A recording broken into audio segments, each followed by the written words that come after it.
When I buy a new game for my Commodore 64, I normally just start playing it without reading anything. I skip all the intros and I cut right to the chase to get a feel for what the game is actually like. With the Shadow Over Hawksmill you can do that, but honestly, you'd be missing out on something. The terrible eeriness that hits you when you start the game should be a clue. This game was published in 2019 by the Icon 64 team, which is good old Trevor Story on design, Sal Cross on drums and Stuart Collier on the keys this time.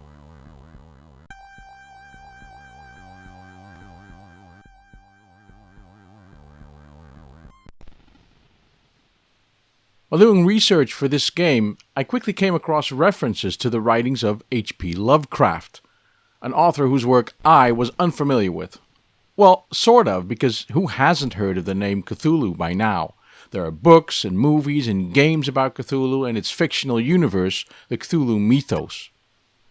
The subject was quite extensively developed by Lovecraft and the many authors influenced by him. And it's had its influence on the Shadow Over Hawksmill.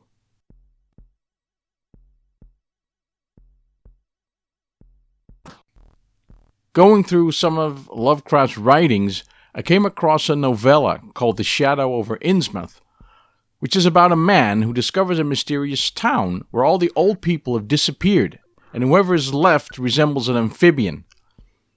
The town drunk divulges the Cthulhu worshipping going on in Innsmouth, and our hero barely escapes the town with his life. In this and other stories, references are made to Cthulhu and the Book of the Dead, or the Necronomicon. When you sit and watch the entire intro of the man writing at his desk when you start this game, you'll understand in what kind of mindset the Shadow Over Hawksmill is meant to put you. But even if you didn't, you would surely be captivated by it.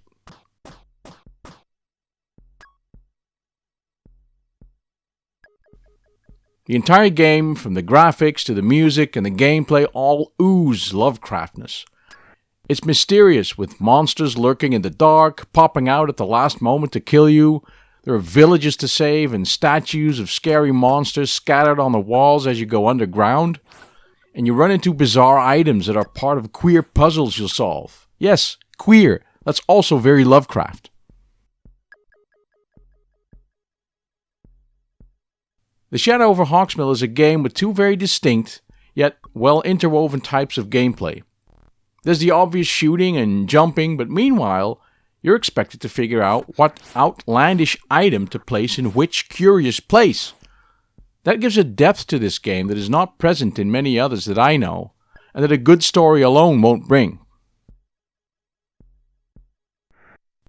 The mechanics are as usual. Push up to jump and press fire. To switch items in your hand, you either use the function keys or push fire while pushing down on the stick. You'll be doing a lot of switching between your guns and a metal bar you need to press switches in order to progress. The list of items you can carry grows as you progress, so it takes a lot of scrolling sometimes.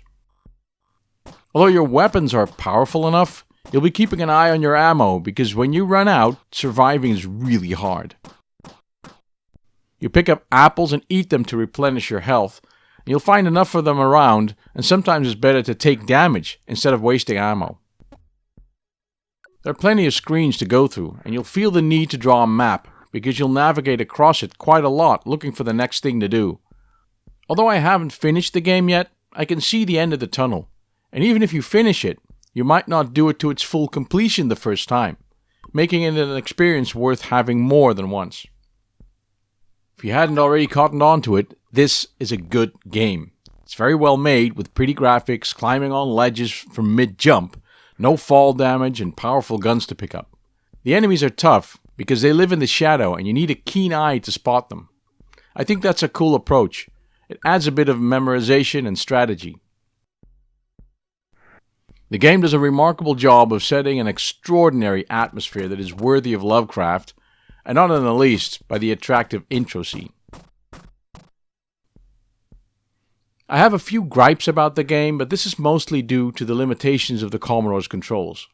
When you want to change the item in your hand, you can either use the function keys or duck and press fire.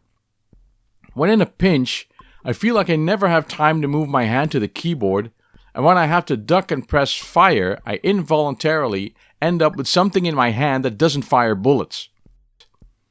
When holding a lot of items, finding the one you need can be a bit cumbersome.